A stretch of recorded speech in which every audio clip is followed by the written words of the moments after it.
बहू की भड़ास।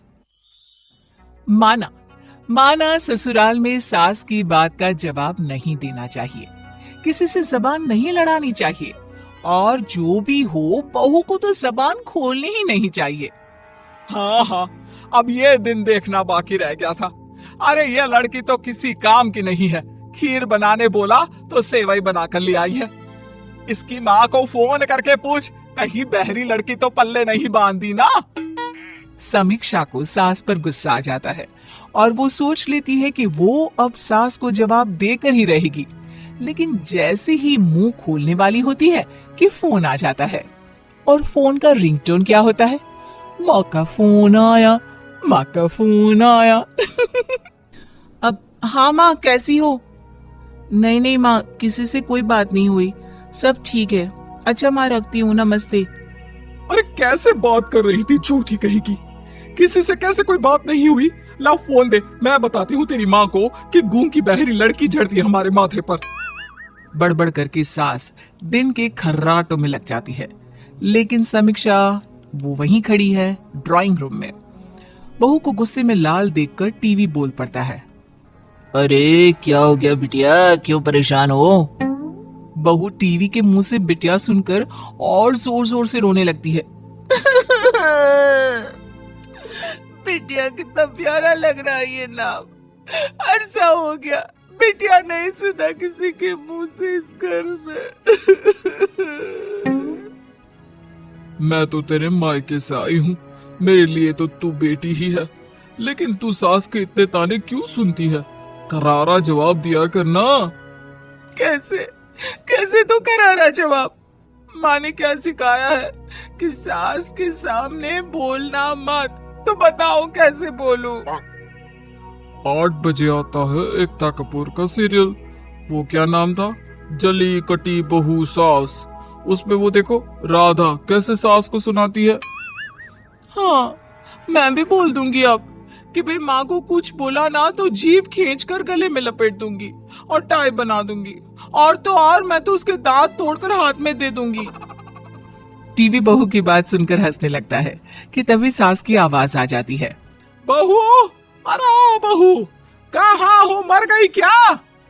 अरे कहाँ से ले आया है ये चंपट लड़की, ना बोलने में ठीक ना देखने में।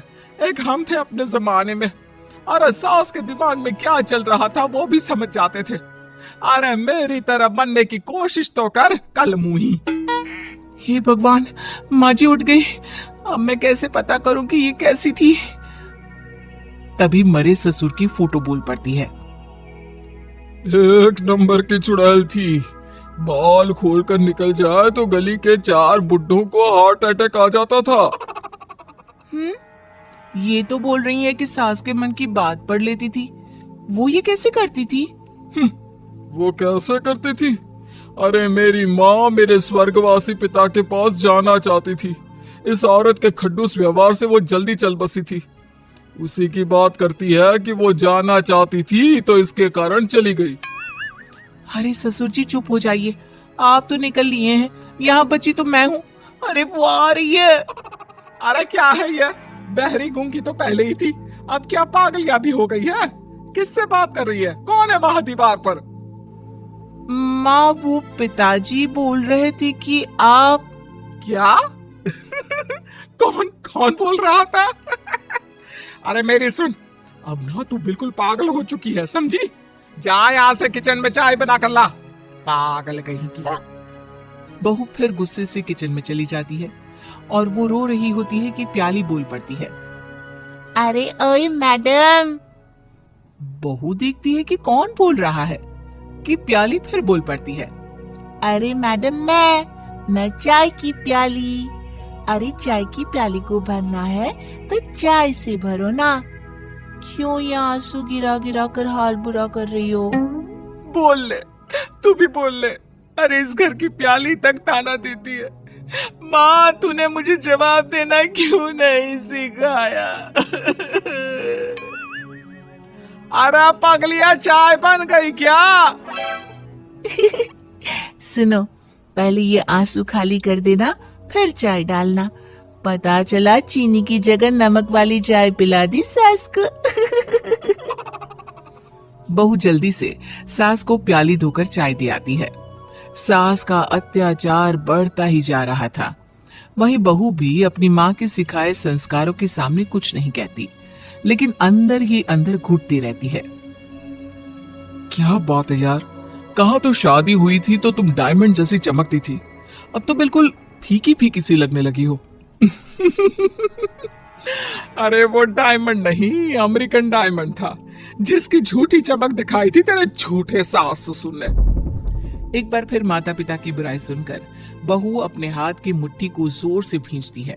वो सोच लेती है कि इस बार सास के मुंह से एक भी शब्द और निकला तो घुमाकर मुक्का उसके मुंह पर दे मारेगी। तभी अरे क्या घूर रही है? हाँ, मुट्ठी तो ऐसे बना रखी है जैसे मन में सोच रही हो कि घुमाकर मुक्का मेरे मुंह पर मारोगी। नहीं नहीं माँ जी, मैं ऐसा क्यों सोचने लगी? आप तो मेरी माँ जैसी है, माँ को भी कोई मारता है क्या? अरे बस बस, जो बोलना है बोल, लेकिन तेरी माँ जैसी तो बोलना ही मत। हाँ, अरे इतनी बड़ी बॉडम नहीं हूं मैं, देखा है तेरी माँ को। अरे गाय भी उसके आगे चालू लगती है, इतना सीधा भी क्या बनना जिंदगी में। सास बड़बड़ करके वहां से चली जाती है। बहू मन ही मन सिसकियां भर रही होती है कि सामने की खिड़की बोल पड़ती है। कूद जा, अरे मैं कहती हूँ कूद जा मेरे ऊपर से और भाग जा कहीं। कहाँ जाऊंगी मैं? अरे कहीं तो जाओगी ना, जहाँ मन ही मन में घुट न जाओ। अरे तुमसे तो अच्छे हम निर्जीव चीज हैं, कम से कम कुछ भी हो चूं चूं की आवाज तो निकाल लेते हैं ना।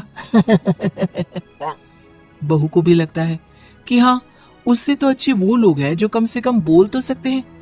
वो खिड़की की बात का जवाब दे रही थी कि वहां उसका पति और सास आ जाते हैं। अरे किससे बात कर रही हो तुम?